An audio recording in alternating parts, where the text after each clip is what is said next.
Abrir a palavra de Deus na carta do apóstolo Paulo a Tito, no seu capítulo 1, a partir do versículo 10 até o versículo 16. Capítulo 1, a partir do versículo 10 até o versículo 16.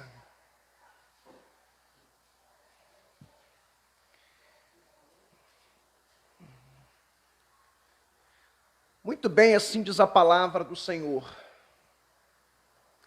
Porque existe muitos insubordinados, pauradores frívolos e enganadores, especialmente os da circuncisão. É preciso fazê-los calar, porque andam pervertendo casas inteiras, ensinando que não devem por torpe ganância. Foi mesmo dentre eles um seu profeta que disse: cretenses, sempre mentirosos, feras terríveis, ventres preguiçosos. Tal testemunho é exato. Portanto, repreende-os severamente, para que sejam sadios na fé, e não se ocupem com fábulas judaicas, nem com mandamentos de homens desviados da verdade. Todas as coisas são puras para os puros. Todavia, para os impuros e descrentes, nada é puro, porque tanto a mente como a consciência deles estão corrompidas.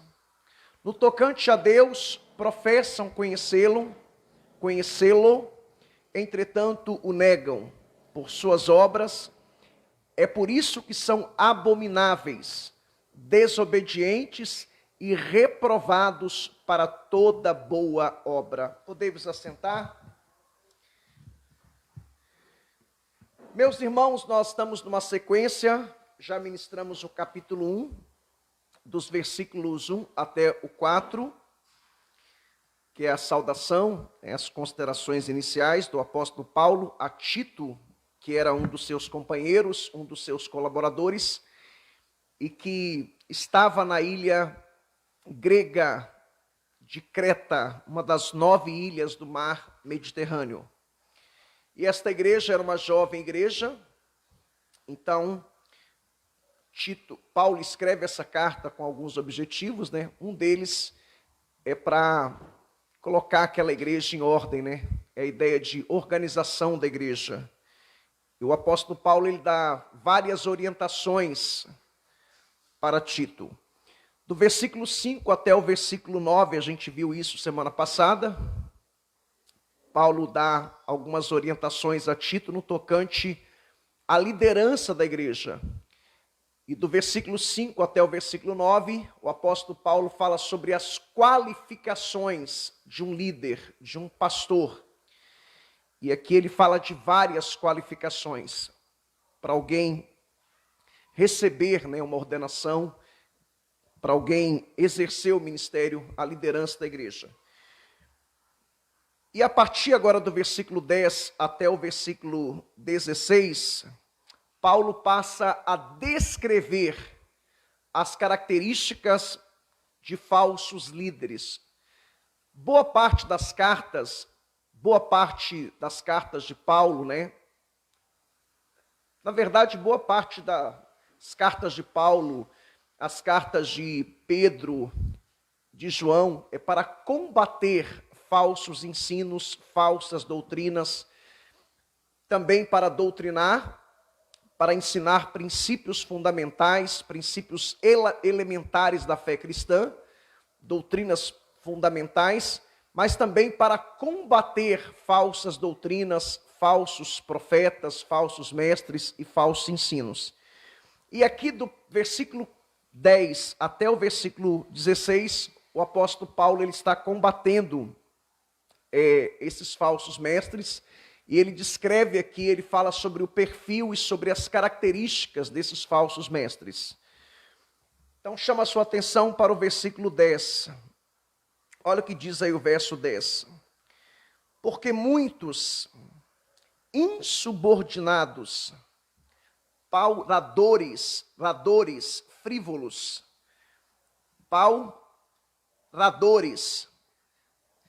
frívolos e enganadores, especialmente os da circuncisão.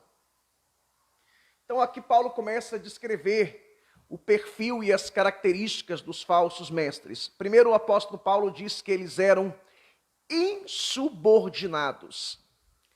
Eles tinham um problema com a autoridade, eles tinham um problema em submeter a autoridade apostólica de Paulo, eles tinham um problema também em submeter a doutrina dos apóstolos, eles tinham um problema também com a liderança local da igreja de Creta. Então, primeira coisa que a gente aprende aqui é que todo falso mestre, ele tem problema com essa questão de princípio de autoridade.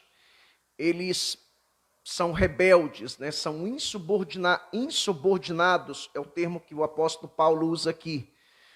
E eles negam a sã doutrina e também negam a liderança da igreja. Eles desafiam a autoridade, eles ficam medindo força, eles batem de frente, e eles literalmente fazem oposição à liderança e também à doutrina dos apóstolos. Outra coisa que Paulo diz aqui, no versículo 10, ele fala sobre especialmente os da circuncisão. Em algumas passagens a gente vê que o problema é com o gnosticismo, né, que era uma espécie de uma junção de judaísmo, cristianismo e filosofia pagã. E eles negavam várias doutrinas do cristianismo, como a doutrina da encarnação, como a doutrina da criação, a doutrina da ressurreição. E eles se dividiam em dois grupos, né? Tinha os radicais, que eram os ascetas, a gente vê eles lá em Colossos, Paulo escrevendo para a igreja de Colossos, em Colossenses, que eles pregavam uma certa privação, né? E também a gente vê os hedonistas que pregavam uma certa libertinagem. Por quê? Porque os gnósticos diziam que o espírito é bom, mas a matéria é má. Então, se a matéria é má, aí tinha os dois grupos, né? Os ascetas, eles então faziam eles tinham várias restrições, eles se privavam de muitas coisas, que no entendimento deles, é como se eles estivessem punindo a matéria. Já os hedonistas, não. Tipo assim, já que a matéria é má, então vamos viver uma vida sem regras, sem limites, uma libertinagem, né? Era a ideia de uma vida sem regras mesmo, era a ideia de que nada era proibido. Então aqui o problema, diferente de outras cartas, aqui o problema são os judaizantes. O mesmo problema que Paulo enfrentou lá na região da Galácia, naquelas igrejas que Paulo estabeleceu na sua primeira viagem missionária. São judaizantes. Quem eram os judaizantes? Judeus, entre aspas, convertidos ao cristianismo, porém, eles em vez de pregar que o evangelho, que a salvação é pela graça mediante a fé, eles adicionavam práticas judaicas. Então, para eles, salvação não era somente pela graça mediante a fé, mas também os cristãos tinham que guardar o sábado, tinham que circuncidar, tinham a questão do calendário judaico e também da dieta judaica. E a gente sabe que tudo isso fazia parte da lei cerimonial. Tudo isso apontava para Cristo.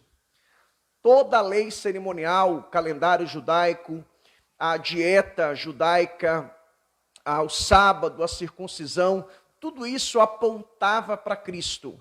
E quando a gente lê Gálatas, quando a gente lê Hebreus, isso fica muito claro que tudo isso apontava para Cristo, e Cristo cumpriu a lei, e nós não precisamos mais da lei cerimonial, né? Porque ela apontava para Cristo. Então, Cristo é o fim da lei, conforme está em Romanos capítulo 10, versículo 4. Me refiro à lei cerimonial, ok? Então, esses eram os judaizantes, eles eram insubordinados. Paulo diz que eles também falavam eram pauradores, né? Uma palavra que não é muito comum, né? Pauradores, né? Oradores, a gente sabe o que é. É a ideia de que eles tinham uma boa retórica, uma boa oratória. Era a ideia de que eles falavam bem, que eles se expressavam bem. É a ideia de que eles tinham poder de persuasão, de manipulação. Porém, a ideia aqui também é que eles impressionavam as pessoas, porque eles se expressavam muito bem, tinham uma boa oratória, uma boa retórica, uma boa homilia, mas a mensagem deles não tinha conteúdo. Por quê? Porque era um outro evangelho, era um evangelho adulterado, falsificado, um evangelho trazendo tudo aquilo que estava na lei mosaica, no tocante à lei cerimonial. Então, é isso que Paulo está dizendo aqui no versículo 10, quando ele diz, porque existem muitos insubordinados, pauradores frívolos, ou seja, eles falam bem, mas na verdade Paulo diz que eles são enganadores. Eles são enganadores, né? Porque eles exigiam que os cristãos obedecessem às leis cerimoniais para que pudesse receber a salvação. Esse era o ponto aqui que Paulo está batendo, né? Os judaizantes, eles queriam botar na cabeça dos cristãos, olha, vocês têm que obedecer à lei, vocês têm que guardar o sábado, vocês têm que se circuncidar, vocês têm que guardar o calendário judaico, a dieta judaica, vocês têm que cumprir a lei cerimonial. E Paulo diz que eles são enganadores. Por quê? Porque não é a mensagem do evangelho. Salvação pela graça, mediante a fé, esta é a mensagem que o apóstolo Paulo pregava e a mensagem que todos os apóstolos pregavam. A salvação é pela graça, mediante a fé, e isso não vem de vós, né, conforme está em Efésios capítulo 2, versículo 8, é dádiva, é presente de Deus, não por obras para que ninguém se glorie. E temos batido muito nessa tecla aqui. A graça é a causa da nossa salvação, a fé é o instrumento, e as obras são o resultado, comprovante, a evidência, a consequência que de fato somos salvos, né?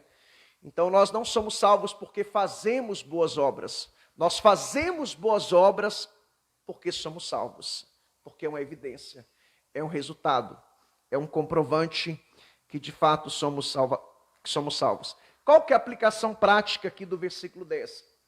A aplicação prática é que esse problema que estava ocorrendo aqui na ilha grega de Creta é um problema contemporâneo nosso, é um problema atual nosso. Hoje muitas igrejas estão adicionando, né? Estão adicionando, inventando muita coisa, estão adicionando exigências, na verdade, exigências inventadas por homens ao Evangelho de Jesus Cristo. É só a gente estudar a história da igreja. Eu tenho um livro que eu comprei recente, do Franklin Ferreira, muito bom, um livro barato, menos de R$50, e nesse livro, Franklin Ferreira é uma das maiores autoridades do Brasil hoje, é teólogo, mestre em teologia sistemática, diretor do seminário Martin Butten, acho que é isso mesmo, me fugiu o nome aqui agora, e ele tem um livro que fala do início da história da igreja até os dias atuais.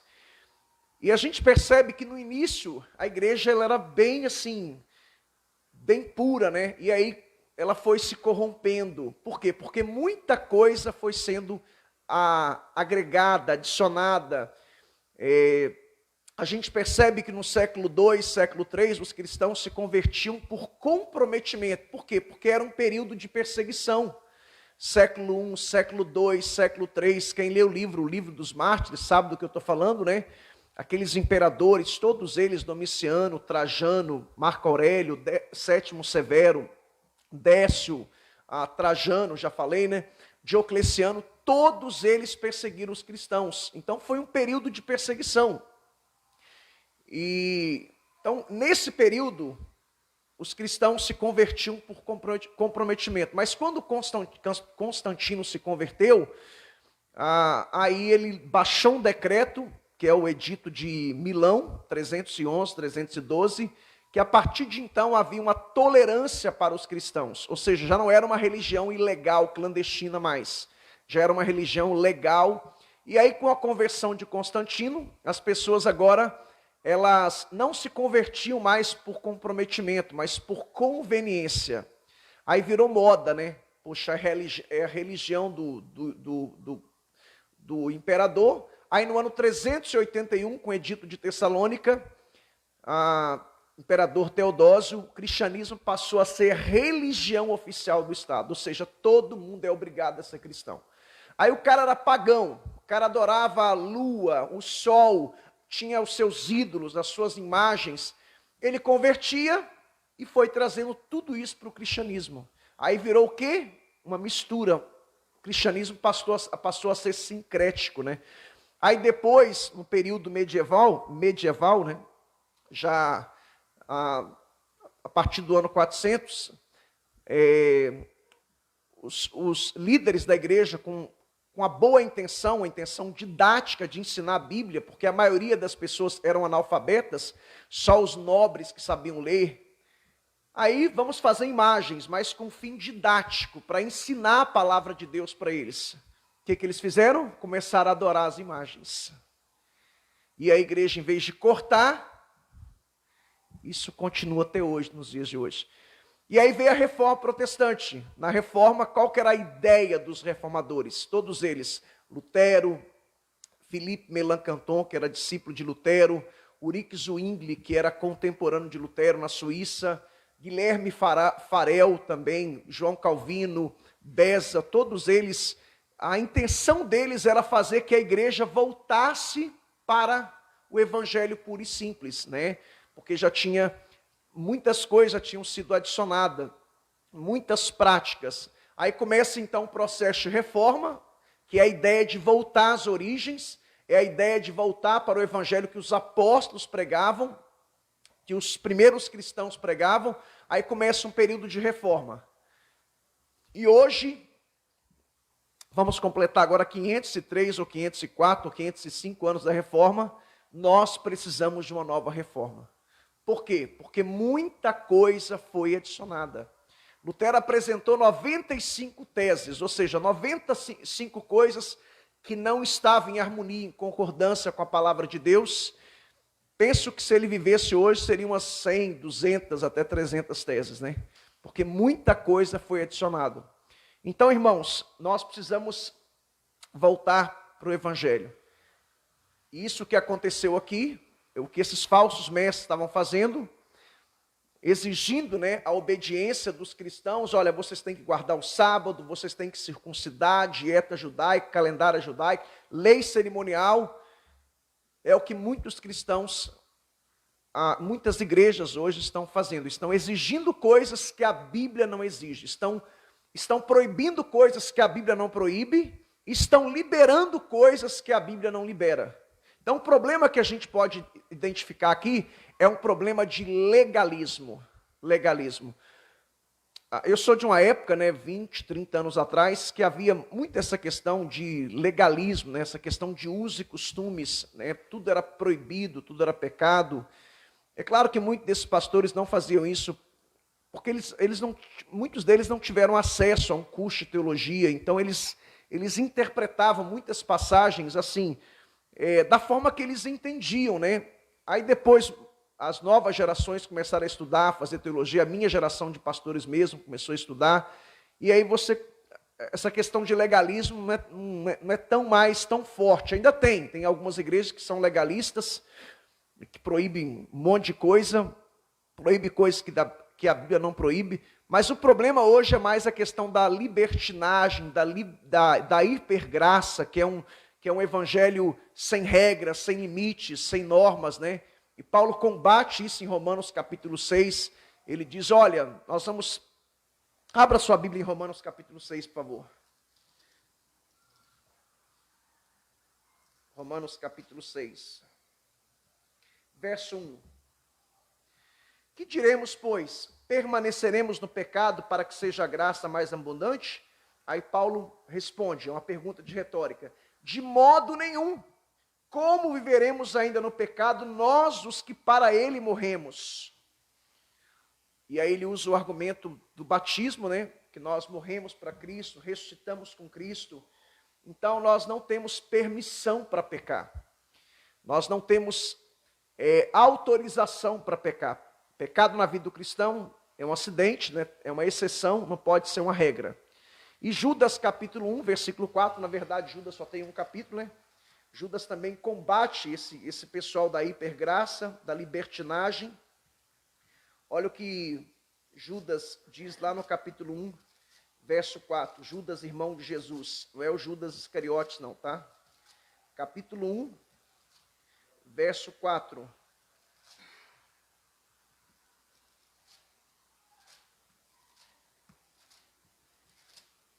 Olha aí. Pois certos indivíduos se introduziram com dissimulação, os quais desde muito foram antecipadamente pronunciados para esta condenação, homens ímpios que transformam em libertinagem a graça de nosso Deus e negam o nosso único soberano e Senhor Jesus Cristo. Então o problema hoje é mais a questão da hipergraça, né? Judas combate e Paulo também combate essa questão da hipergraça. Mas ainda há bem menos também essa questão do legalismo. Versículo 11, volta lá para Tito capítulo 1, versículo 11. Tito capítulo 1, versículo 11. Então os falsos mestres, eles têm uma boa oratória, né? Eles têm um poder de manipulação, de persuasão. É o argumento que Paulo usa, né? Pauradores. Eles são enganadores, eles enganam mesmo. Eles são insubordinados, eles são teimosos, são donos da verdade, donos da razão, não ouvem ninguém, desafiam a autoridade da liderança, batem de frente, são rebeldes mesmo. Versículo 11. É preciso fazê-los calar, porque andam pervertendo casas inteiras, ensinando o que não devem por torpe ganância. Sabe o que eles faziam? Eles iam de casa em casa ensinar o falso evangelho.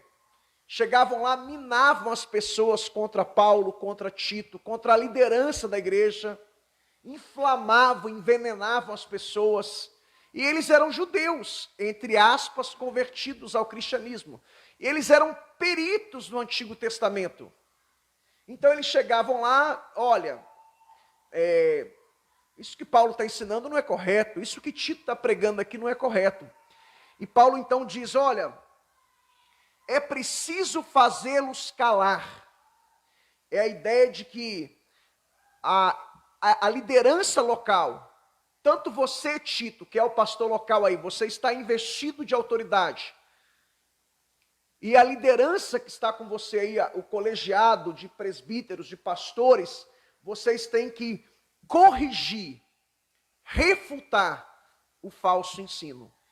É a ideia de colocá-los nos devidos lugares. É isso que vocês têm que fazer. E Paulo diz mais, olha, a motivação deles é financeira, ensinando o que não devem. Então eles ensinavam coisas que não estavam em harmonia, em concordância com o ensino dos apóstolos. Era um outro evangelho, um evangelho adulterado, distorcido, falsificado. E Paulo fala da motivação desses falsos mestres. Paulo diz, por torpe ganância, ou seja, a motivação deles é financeira, é dinheiro. E eu já tenho batido muito nessa tecla aqui, que você nunca vai ver um falso mestre falar sobre arrependimento, sobre santidade, sobre inferno. Ele nunca vai pregar sobre a doutrina do inferno. Ele nunca vai pregar sobre arrependimento, sobre renúncia, ele nunca vai confrontar as pessoas. Ele sempre vai falar o que as pessoas querem ouvir, ele sempre vai massagear o ego das pessoas. Ele sempre vai trazer uma mensagem motivacional. Por quê? Porque são falsos mestres. Recentemente eu fui visitar uma família, e eles estavam assim bem balançados, né? Porque a nossa igreja passa por uma nova fase, estamos no recomeço, né? Estamos voltando. Estamos num processo de reforma. Aí fui visitar esse casal, deve ter uns 30 dias, né, Suzy? Uns 40 dias. E esse casal parou, pensou que eles estavam meio balançados, né? Poxa, será que o pastor Fabiano não está equivocado? Será que ele não está errado? A gente está com ele há muitos anos, tal, e de repente uma mudança, né? pregava uma coisa, agora prega outra, tal, totalmente diferente, né? Que a gente estamos no processo de reforma, né? Graças a Deus por isso. Aí ele parou e pensou, poxa, pastor Fabiano não é burro. Conheço ele há muitos anos, ele é um cara inteligente. Pastor Fabiano, ou ele é burro, um dos dois, ou ele é de Deus. É o raciocínio dele. Ou ele é burro, ou ele é de Deus. Burro ele não é. Eu conheço há muitos anos. Ele só pode ser de Deus, porque o evangelho que ele prega, ele só prega sobre arrependimento, ele só prega sobre renúncia, ele só prega sobre santidade, ele só prega sobre céu e inferno, sobre volta de Jesus, e não fala dinheiro. Não fala dinheiro. Aí ele parou, pensou, ele é de Deus. Ele é de Deus. E fui visitar uma pessoa ontem, conversando, a pessoa falou com outras palavras, mudou só o rótulo, mas o conteúdo foi o mesmo. E ele falou, poxa, pastor, parei, pensei, falei, poxa, pastor Fabiano é um cara de Deus, porque se ele não fosse Deus, ele é um cara inteligente, ele jamais ia ficar fazendo o que ele faz, ele só prega a mensagem dele, é só sobre renúncia, arrependimento, é só sobre vida cristã, santidade. Então, irmãos, essa é a mensagem bíblica, né? A gente vê que os apóstolos, João Batista nunca chegou para as pessoas com a mensagem de conforto. Leia a biografia, o pastor Hernandes lançou um livro, né? Lançou uma tríade, né? Eu tenho 2, Vanderlei me deu um de presente, ano passado os jovens me deu do apóstolo Paulo, eu tenho de Paulo e de Pedro, e ele lançou de João Batista, eu vou comprar também. E a mensagem de João Batista é arrependei-vos. Arrependei-vos, raça de víboras. Todo mundo que chegava para ouvir o sermão dele é arrependei-vos. Paulo só pregava arrependimento, os apóstolos só pregavam arrependimento. Leia Jesus pregando, ele só pregava arrependimento. Nós é que mudamos a mensagem, irmãos. Nós é que mudamos a mensagem. Então a gente precisa pregar o evangelho bíblico, né? Então a ideia aqui é de refutar o falso ensino, de refutar as falsas doutrinas, quando Paulo diz, é preciso fazê-los calar, ou seja, coloque eles nos seus devidos lugares, porque andam pervertendo casas inteiras, eles vão de casa em casa, ensinando o que não devem, por torpe ganância.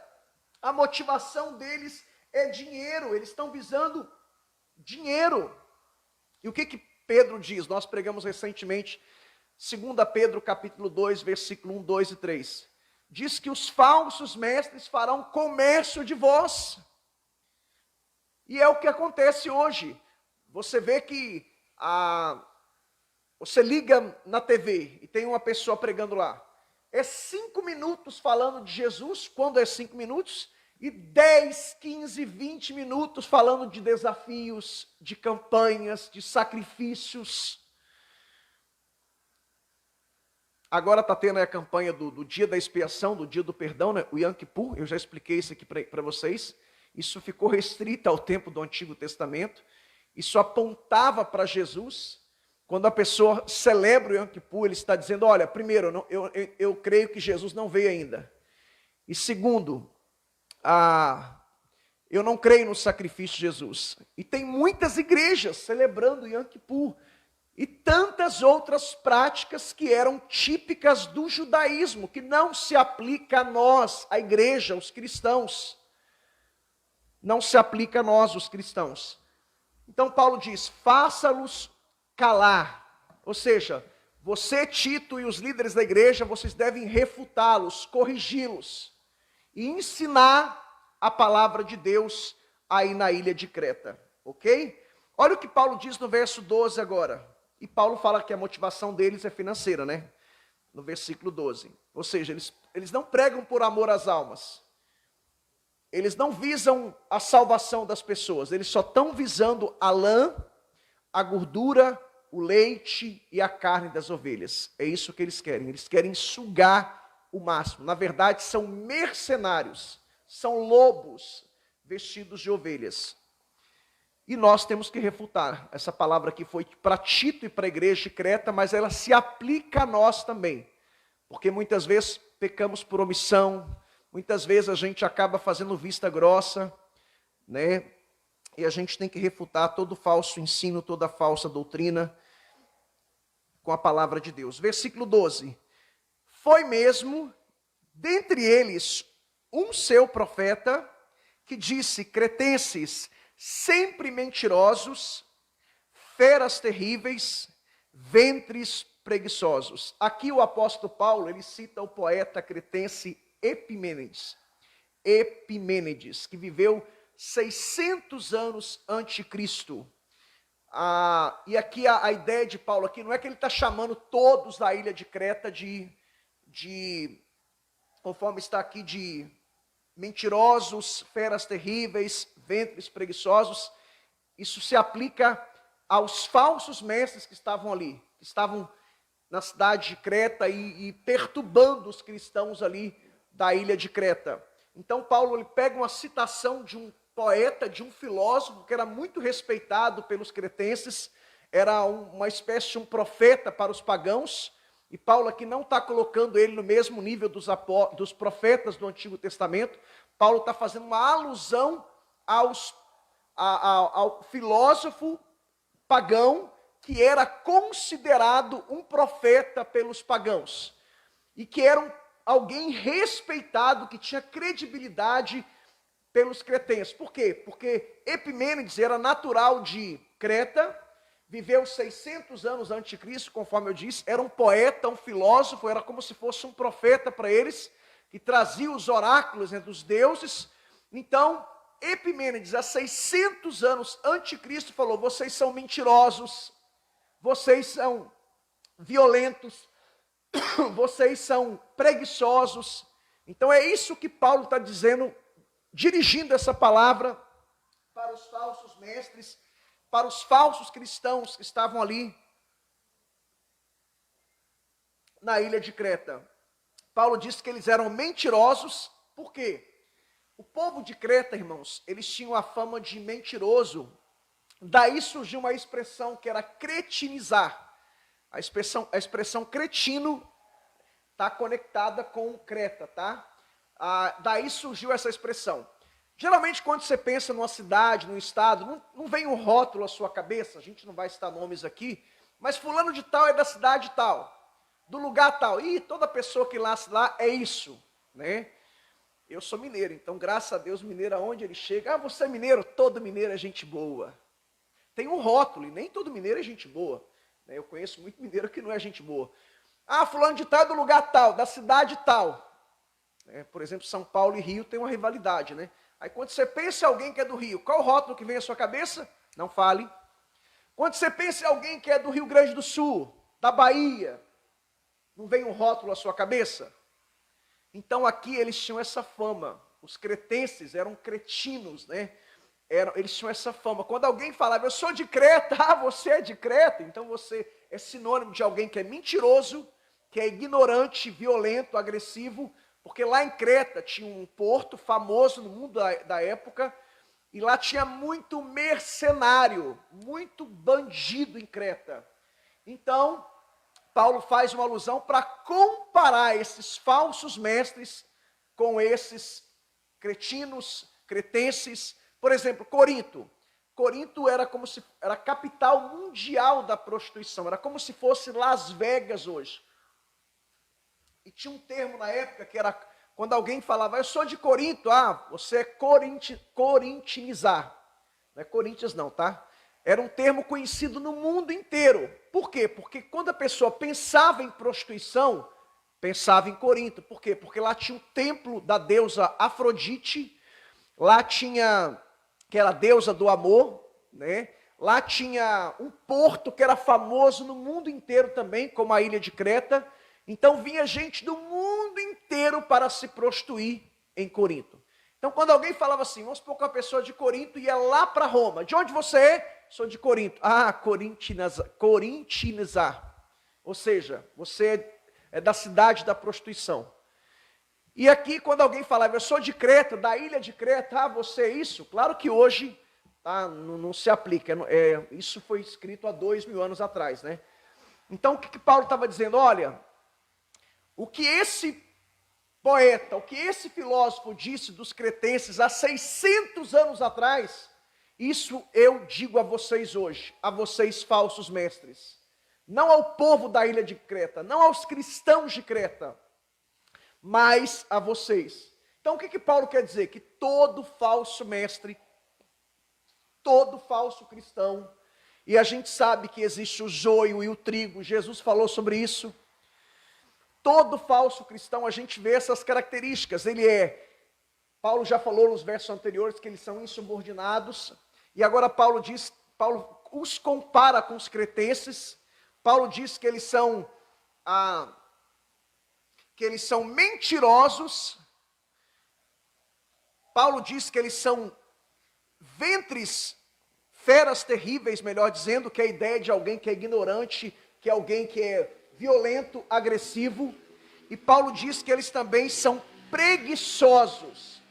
Os cretenses, eles não gostavam de trabalhar, né? Eram acomodados mesmo. Então Paulo descreve aqui o perfil dos falsos mestres. E, infelizmente, muitos hoje ingressam para o ministério, não porque tem uma chamada, porque tem uma vocação, mas porque acha, não preciso trabalhar, e fica equivocado, né? Porque um pastor que tem um chamado mesmo, que tem uma vocação, ele está sempre disponível, né? Atendendo as pessoas, ou visitando as pessoas, sempre desenvolvendo a sua função de pastor, né? Infelizmente, muitos entram para o ministério com a motivação errada. E todos na Bíblia que foram chamados, tanto no Antigo Testamento, os profetas, como os apóstolos do Novo Testamento, estavam trabalhando. Deus não chama vagabundo para o ministério. Deus não chama vagabundo. Todas as pessoas que foram chamadas para o ministério, elas tinham uma ocupação, estavam fazendo alguma coisa, e Deus foi lá e falou no coração delas. Eu estava em Manhuaçu, eu ia assinar um contrato para jogar a segunda divisão do Campeonato Mineiro. No outro dia, já estava lá fazendo a pré-temporada, e eu estava no quarto, orando sozinho, o pessoal saiu, era pré-temporada, e de repente eu ouvi uma voz: Fabiano, o seu tempo acabou no futebol. Você vai ser um ministro da minha palavra. E eu me lembro disso como se fosse hoje. Eu olhei, tinha um amigo meu, que dormia no quarto, eu falei: fulano de tal, você que está aqui, fui lá, não tinha ninguém. No outro dia, chamei o técnico para conversar, o presidente, falei: olha, meu tempo acabou. Me ingressei no seminário e aceitei o convite de Deus, né? O chamado de Deus, que é um privilégio, é uma honra ser um ministro de Deus. Mas, infelizmente, muitos têm a motivação errada, né? E é o que a gente mais vê hoje, né? A motivação é dinheiro, é money, é torpe ganância, né? Essa é a motivação de muitos falsos mestres. E Paulo combate isso no versículo 12. Versículo 3, olha o que o apóstolo Paulo diz: tal testemunho é exato. Ou seja, o perfil de vocês é isso mesmo. Vocês são como a leitura que o Epimênides fez há 600 anos atrás, é a leitura que descreve o perfil e as características dos falsos cristãos, dos falsos mestres. Então Paulo continua dizendo no versículo 13: portanto, repreende-os severamente, para que sejam sadios na fé. Então a ideia aqui é que Tito deveria repreender aqueles falsos mestres, aqueles falsos cristãos, deveria confrontá-los, não deveria passar a mão na cabeça, não. E é o mesmo conselho que Paulo deu a Timóteo. Abra sua Bíblia, por favor, em 2 Timóteo, capítulo 4, versículo 2. E Timóteo estava enfrentando os mesmos problemas semelhantes também, lá na cidade de Éfeso. Capítulo 4, versículo 2. Olha o que diz aí o capítulo 4, versículo 2, de 2 Timóteo. Pois haverá tempo, aliás, capítulo 4, versículo 2, estou lendo 3. Prega a palavra. Como que você confronta o falso ensino? É pregando a palavra, do jeito que ela é. Sem inventar, sem adicionar nada, sem querer incrementar nada. Insta, quer seja oportuno, quer não, corrige, repreende, exorta. Aí Paulo termina dizendo, com toda a longanimidade, ou seja, com paciência, com amor. Ao mesmo tempo que você vai confrontar, você não vai entrar no jogo dele, você não vai descer do salto, né? Você não vai ser ignorante, estúpidos como eles. Você vai até eles, vai confrontá-los, mostrar suas bases bíblicas, vai refutá-los, mas com paciência, não é com agressividade. Eu vejo hoje, infelizmente, né? Hoje nós temos os teólogos da internet, né? Nossa, eu não tenho paciência. Eu acho que é uma perca de tempo ficar debatendo, discutindo em redes sociais. Enfim, você só desgasta e eu vejo pessoas lá brigando por pontos secundários da fé cristã. Eu só entro numa batalha se for para refutar um herege mesmo. Recentemente eu postei alguma coisa sobre a doutrina da Trindade, que é uma doutrina bíblica, e aí eu vi que algumas pessoas começaram a falar. Aí eu passei um tempo estudando para refutá-los e mandei lá um texto escrito por mim mesmo para refutá-los, mostrando a Trindade em toda a Bíblia, no Antigo Testamento, no Novo Testamento, mostrando que os pais da igreja defendiam a Trindade, que os reformadores defendiam a Trindade, que a Trindade é uma doutrina bíblica, não é ideia de homem. Embora você não encontre a palavra Trindade na Bíblia, mas você encontra o conceito de Trindade em toda a Bíblia. Façamos o homem, plural, Elohim. Desçamos e confundamos os homens, plural, Elohim. E tantas outras passagens bíblicas. Então, se for para refutar um herege, aí sim. Mas se for para debater pontos secundários, não perco tempo. Eu acho desnecessário, né? Hoje vejo uma briga entre os irmãos calvinistas e irmãos arminianos. Isso é desnecessário. É falta de maturidade entre pontos escatológicos, né? Os amilenistas debatendo com os com os pós. É desnecessário. São pontos secundários. Agostinho de Hipona falava: nas coisas essenciais, unidade. Nas não essenciais, liberdade. Mas em tudo, o amor. Eu abracei as doutrinas da graça, mas não vou ficar perdendo tempo para discutir com os meus irmãos arminianos, né? Não vou perder tempo.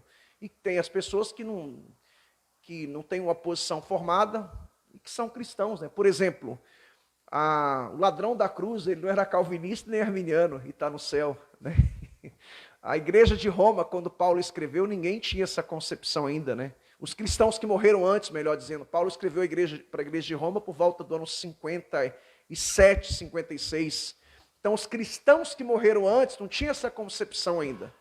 Então, eu vejo muitas pessoas perdendo tempo para discutir, debater pontos secundários da fé cristã. Isso, para mim, na minha concepção, é irrelevante, é perda de tempo.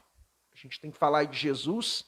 Se for uma heresia, aí sim, você não pode ser omisso, e nem conivente, nem cúmplice. Se alguém negar uma doutrina fundamental da fé cristã, se alguém falar salvação é pelas obras, heresia.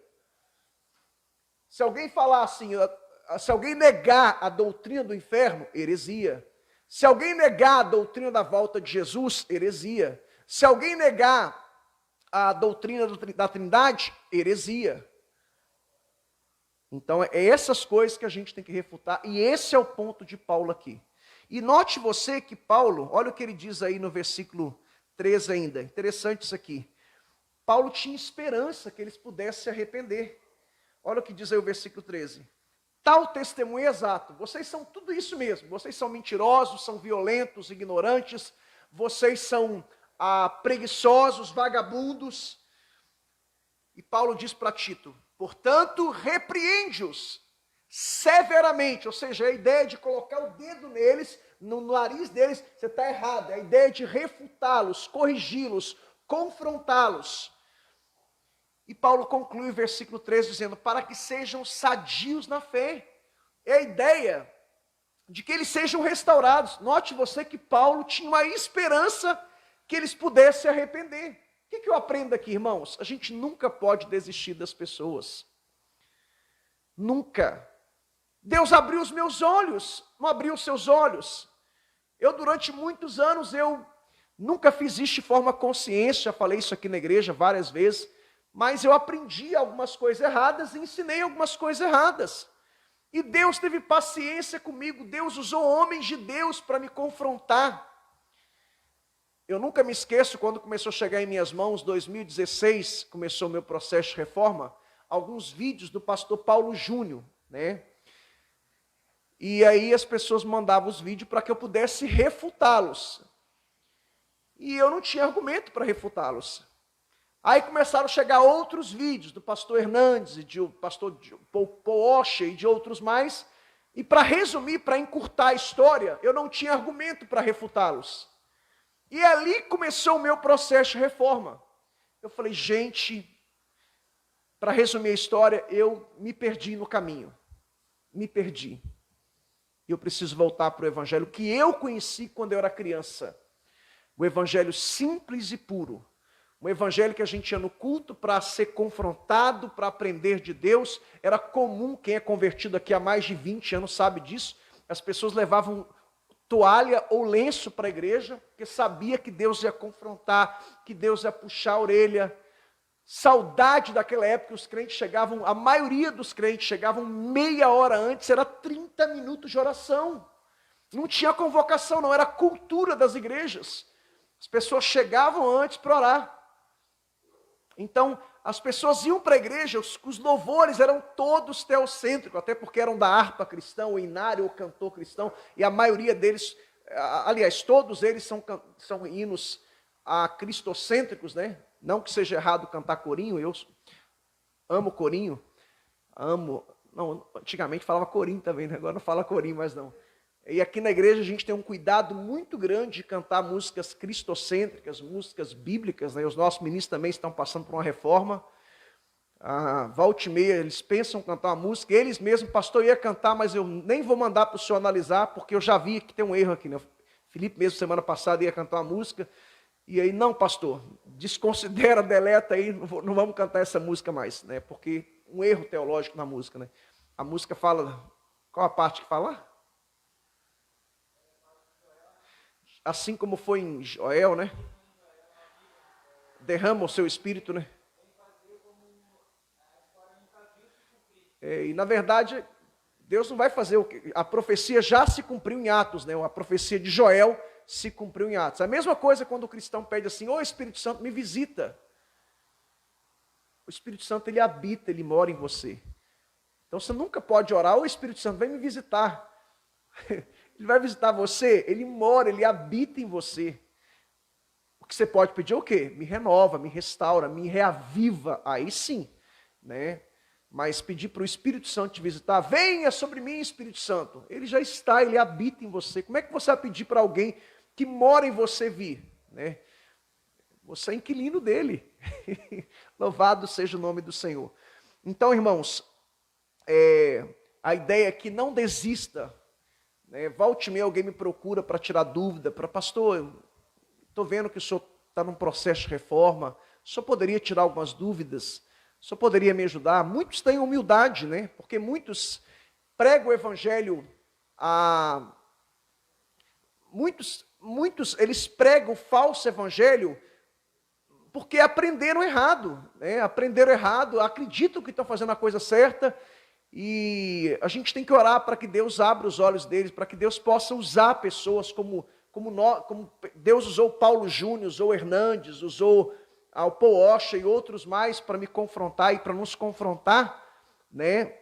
Eu tenho algumas discordâncias desses pastores que eu acabei de citar aqui, mas em pontos secundários, não em doutrinas fundamentais, né? Doutrinas fundamentais há consenso, há unidade total. Então é isso. Vamos lá então para o versículo 14. Olha o que diz o versículo 14 aqui. Versículo 14. E não se ocupem com fábulas judaicas, nem com mandamento de homens desviados da verdade. O que Paulo está dizendo aqui? Uma vez que eram judaizantes eles não só pregavam a lei cerimonial que os cristãos deveriam guardar o sábado, a circuncidar, calendário judaico, dieta judaica, mas todos aqueles mitos, aquelas lendas do judaísmo do Antigo Testamento. Então, Paulo está dizendo assim, não perde tempo com essas coisas. Não se ocupem com fábulas judaicas, com mandamentos de homens, doutrinas de homens, dogmas de homens, que na verdade são desviados da verdade. Então o que Paulo está dizendo aqui? Que aqueles falsos mestres de Creta, eles eram legalistas. O problema aqui era legalismo. E eu já falei da época dos anos 80, 90, até o início dos anos 2000, né? Essa questão de usos e costumes, né?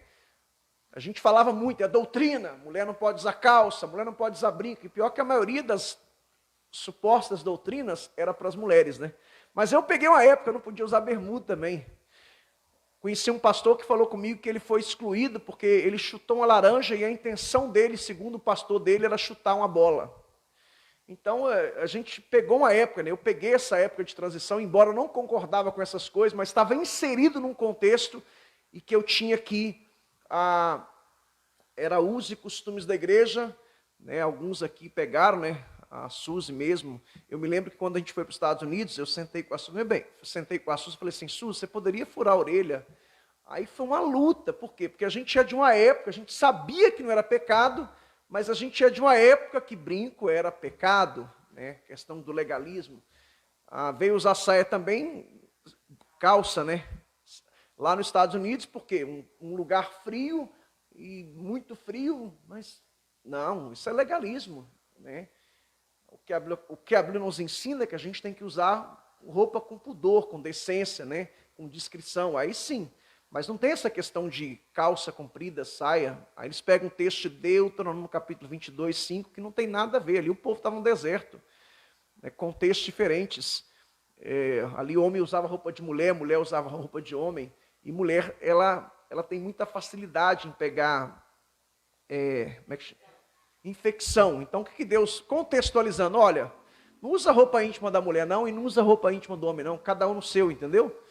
Era outro contexto, e também a questão tinha, não me lembro de cabeça aqui, mas era uma túnica maior, menor, cores diferentes, enfim, né? Não tem essa questão de calça nem saia, até porque não existia, né? Então, graças a Deus, a gente está livre do legalismo, né? A gente prega o quê? O que a Bíblia ensina, o que a Bíblia proíbe, a gente proíbe, o que a Bíblia libera, a gente libera. E tem um termo em teologia que é adiáfora, que é neutro, né? Ou seja, a Bíblia não proíbe nem libera, é uma questão de consciência e bom senso, né? E lei do Espírito, né?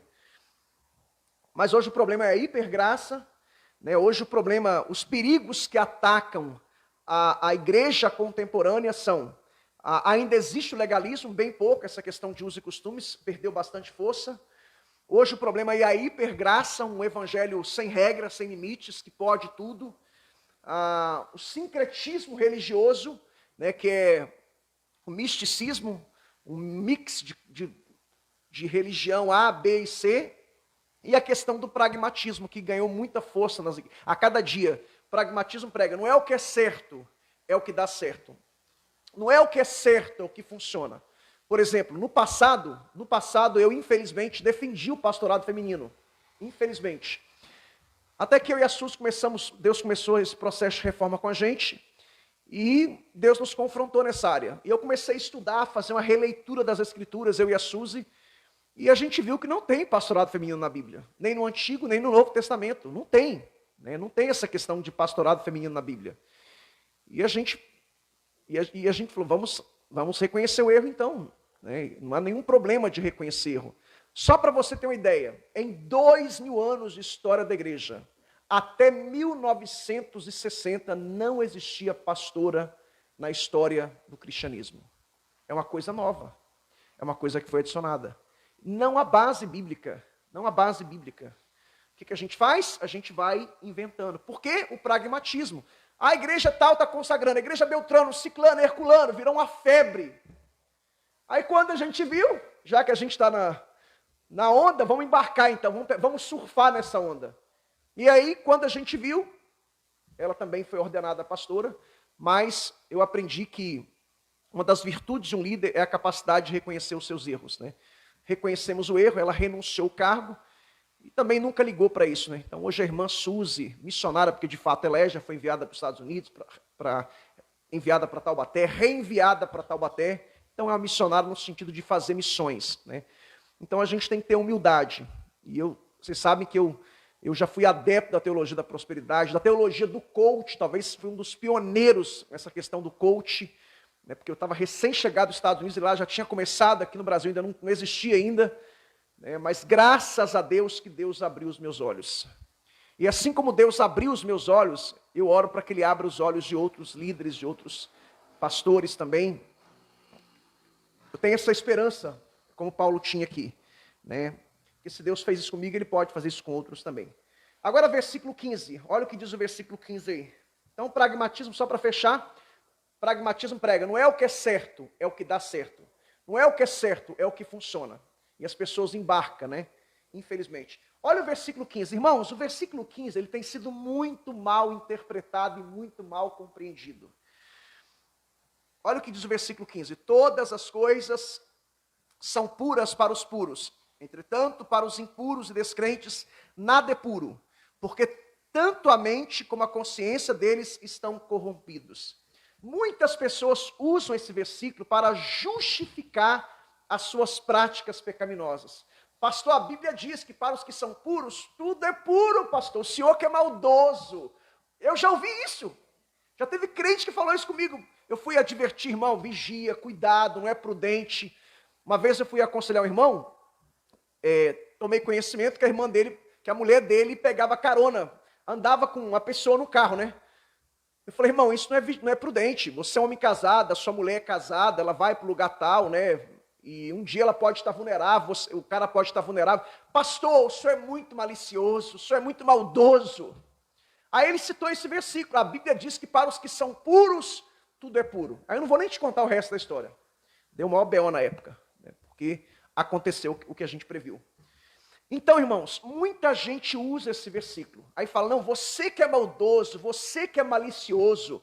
Aí para justificar os seus erros, as suas práticas pecaminosas, citam esse versículo, para os puros tudo é puro. Mas qual que é o contexto aqui, irmãos? O contexto é que os judaizantes, eles estavam ensinando que certos alimentos eram proibidos. Lembra do Antigo Testamento? Lá em Levítico, me parece, capítulo 11 ou 12, tem uma lista de alimentos puros e alimentos impuros. Isso pode, isso não pode, carne de porco não pode, carne disso não, esse animal não pode. Então, o que esses judaizantes estavam pregando? Que certos alimentos eram proibidos de comer. Então, qual que é a ideia aqui? A ideia é o que Paulo está dizendo, irmãos.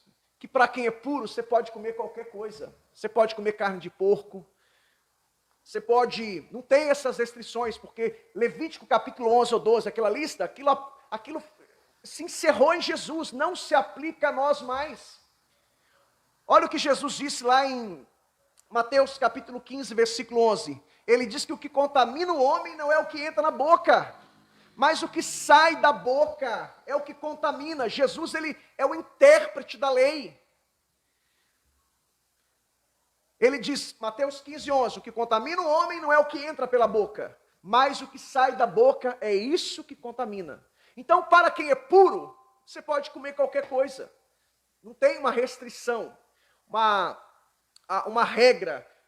Não tem isso dentro dos moldes do Novo Testamento. Olha o que diz lá em Mateus 7, 14, 23. Anota aí para a gente ganhar tempo. Você vai ler na sua casa. Mateus capítulo 7, do versículo 14 até o versículo 23. Anota aí para você ler na sua casa. Mateus 7, do 14 a 23. Lá, Jesus afirmou que todos os alimentos são puros. Todos. Sem exceção. Todos os alimentos são puros. Palavras de Jesus, Mateus capítulo 7, do versículo 14 até o versículo 23. Então esse é o contexto aqui. Todas as coisas são puras para os puros. Porque o que os judaizantes pregavam? Olha, se você comer tal alimento, tal comida, você vai se contaminar. E se você não comer, você vai ficar mais santo, mais puro, vai ser mais espiritual. Então é esse o contexto aqui. Então a partir de hoje, quando alguém usar esse versículo para justificar os seus erros, seus pecados, você explica o contexto para ele. Tá? Agora, olha o que diz lá em 1 Coríntios, capítulo 10, versículo 23 até o 33. Não vamos ler não, mas só o versículo 25. 1 Coríntios 10, 25. O que Paulo diz lá? Comei de tudo que há no açougue, sem perguntar nada por causa da consciência. Comei, 1 Coríntios, vamos abrir aí, 1 Coríntios 10, 25. Eu ia ler a passagem toda e explicar, mas a gente não tem tempo para isso. Eu ia explicar o contexto aqui, mas não dá. Mas olha o que Paulo diz em 1 Coríntios 10, 25. O que diz aí? Comei de tudo que se vende aonde? Algumas versões falam mercado, outra açougue. O que vende no açougue, irmãos? sem nada perguntardes por motivo de consciência. E 1 Timóteo 4, 4 e 5. Olha o que diz aí. 1 Timóteo 4, 4 e 5. 1 Timóteo capítulo 4, que é o mesmo contexto, os mesmos judaizantes. Paulo está refutando os mesmos judaizantes. Que pregava, não pode comer isso, não pode comer aquilo. 1 Timóteo 4, 4. Pois tudo que Deus criou é bom, é recebido com ações de graça, nada é recusável, porque pela palavra de Deus e pela oração é santificado. Se orou, abençoou, está santificado e ponto final. Como dizia o povo antigamente, Zé Fini, acabou. Orou, Senhor abençoa, santifica, pronto. Não tem conversa. Tá? Lembra de Pedro, lá em Atos capítulo 10, a partir do verso 10. Pedro era um judeu, o cristianismo, ele estava numa transição ainda, né? Atos é um livro que fala de transição entre a antiga e a nova aliança. Lembra que Pedro teve a visão que era para ele na casa de Cornélio, que era um pagão, né? E o judeu não comia com pagão, aquilo para eles é algo impuro. Aí o Senhor falou para ele, deu uma visão de um lençol com animais impuros, impuros. E o Senhor falou para ele assim, mata e come. Ele falou, como pode? Eu não posso fazer isso, eu sou judeu. Aí qual foi a resposta do Senhor? Não faça comum aquilo que eu purifiquei, aquilo que eu santifiquei. Foi na casa de Cornélio, possivelmente comeu uma carne de porco lá, porque para os judeus isso era inadmissível. Tá? Então, irmãos, esse é o contexto aqui. Tá? E para encerrar, versículo 16, olha o que diz o verso 16 aí. Versículo 16. Tito capítulo 1, verso 16. No tocante a Deus, professam conhecê-lo. Todo falso cristão, falso mestre, paga de crentão. Paga de mestre nas redes sociais, paga de teólogo nas redes sociais. Eu conheço Deus, eu tenho isso, eu tenho aquilo, eu tenho formação teológica, eu tenho pá daqui, pá de lá. Olha o que a Bíblia está dizendo. No tocante a Deus, professam conhecê-lo. Entretanto, o negam por suas obras. Não tem caráter, não tem vida, não tem obras. É incoerente. Um dia está lá em cima, outro dia está lá embaixo. É montanha russa. Um dia está no céu, outro dia está no inferno. Um dia está pregando nas redes sociais, na igreja. No outro dia está na balada, nas drogas, no álcool, na prostituição. Um dia você encontra com ele na praça. Vamos pensar que na Praça São Gonçalo, que é o nosso contexto aqui, está crentão, está dando discurso, sermão. Outro dia você encontra com ele, está fumando, bebendo, usando drogas, se prostituindo. É uma vida de altos e baixos. É incoerente. Paulo diz mais, no tocante a Deus, professam conhecê-lo. Entretanto, o negam por suas obras. É por isso que são abomináveis. É algo detestável, ou seja, você é hipócrita. Desobedientes e reprovados para toda boa obra. A ideia de reprovado aqui é a ideia de um produto falso, de uma moeda falsa. Então, por fim, Paulo condena não só os falsos mestres, mas também as ações deles. Esse é o desfecho aqui, a moral da história. Eles diziam conhecer a Deus, mas negavam a Deus com a sua conduta. E é aquilo que eu sempre falo aqui, a citação do livro Monge Executivo. E eu levo isso muito a sério para o resto da minha vida.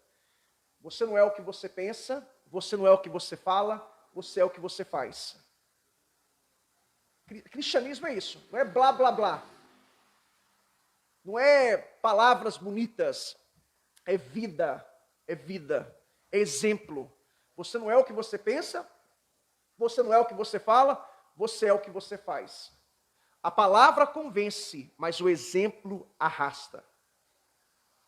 3 coisas que o mundo espera de nós, irmãos. Exemplo, exemplo e exemplo. Temos que ser exemplo em tudo. O que nós precisamos é o que o Dr. Michael Lloyd Jones diz. É não separar o que Deus uniu. Ortodoxia e piedade. Credo e conduta. Teologia e vida. É isso que eu busco para a minha vida. E é isso que eu sugiro que vocês busquem também para a vida de vocês. Teologia bíblica, saudável. Evangelho simples e puro, a moda antiga, genuíno. Piedade, a ideia de devoção, dedicação. Ortodoxia, a ideia de doutrina saudável, doutrina correta. Piedade, dedicação, devoção a Deus e ao próximo. Ou seja, a ideia de você servir a Deus na vertical e servir o seu próximo na horizontal.